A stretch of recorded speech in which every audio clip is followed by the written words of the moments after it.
Good evening, class. The book I chose to read for my final presentation is Alive, The Story of the Andes Survivors by Piers Paul Read. The book Alive is a true story which is based on a real event that happened in October 12th, 1972.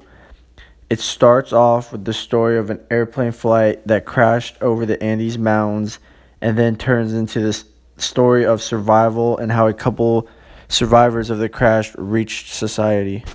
The plane was on its way to a rugby game, and the 45 people on board were players and family members, all part of the Old Christians Team Club.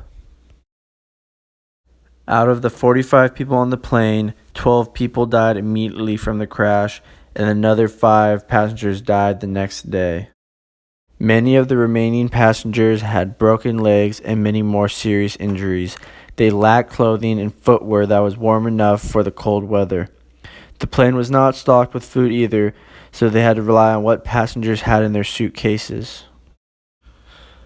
Another 8 of the remaining people died from an avalanche later that week. In order to stay alive, they had to start eating the dead passengers' bodies. On the other hand, they were able to make mittens and slings for broken arms from the cloth of the plane's chairs. As conditions got worse and supplies ran low, the survivors decided they needed to try to get out of the mountains, so they selected 2 of their strongest men, Canessa and Parado, who would be chosen to hike up the mountains and try to find help. By the beginning of spring, the 2 men were ready to embark on their journey up the mountain. They hiked 60 miles, which took 10 days until they found civilization. Once in civilization, they were able to contact authorities who sent helicopters to go rescue the last 16 survivors left in the mountains. Families of the survivors were shocked and filled with happiness. Once all said and done, the 16 survivors of the plane crash had been in the Andes for 72 days before they were rescued.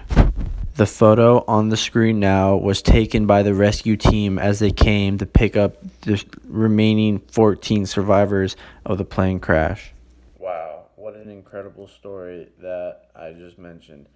It's amazing to think that they survived that long in those conditions with, I mean, the will to live was just above anything I'd ever heard of before.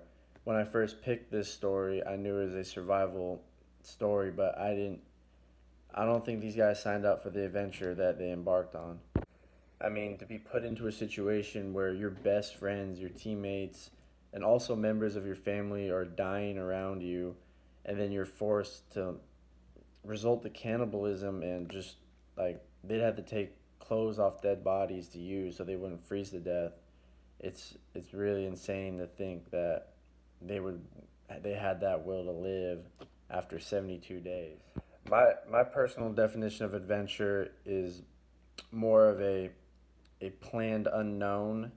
Like if you go into a situation not knowing how it would work out, it's more of an adventure. So like if you go on a road trip and you don't really plan out everything you're gonna do, I see that as an adventure. I don't. I know what these guys did is technically considered an adventure, but I wouldn't classify it to anything that I would ever sign up for or that we'd ever do in this class.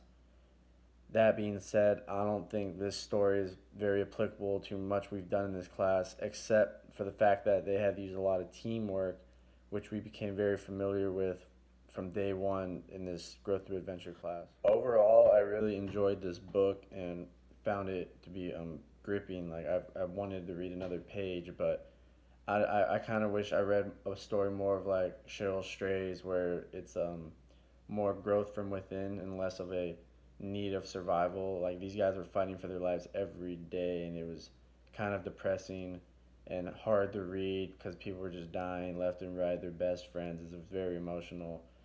And my plans for adventure, they change all the time. Like I always make these big plans for trips, but in reality, like I have a lot of work I have to do, and family things come up. But weekend warrior, I'm always down for anything. Like me and my girlfriend might go out to Big Sur for the weekend, go camping or China camp. Um, One big plan I have is I've recently purchased a car, just for $1,000, like a cheap car that I know how to work on, and when it's all said and done and ready to go, I'm gonna try to drive it to. We're gonna drive to New York and back, and just do the whole United States road trip thing, and it should be a lot of fun. Like I've done similar trips, but I'm really trying to take like a 2 month road trip and just see it all. Just all the national parks, all the roadside attractions, try the famous foods, all that stuff, and you know that's the type of adventure I like to do.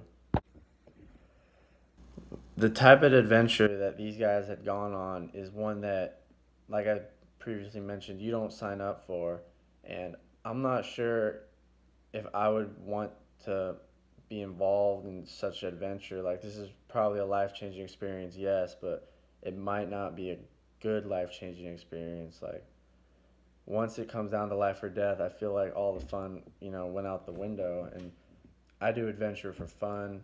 I like adventure because I get to see new things, try out new places, meet new people, and living in isolation in the Andes for 72 days, like it's probably one hell of a ride. Like I mean, I don't think that could be compared to any classroom activities we will ever have in in a classroom environment.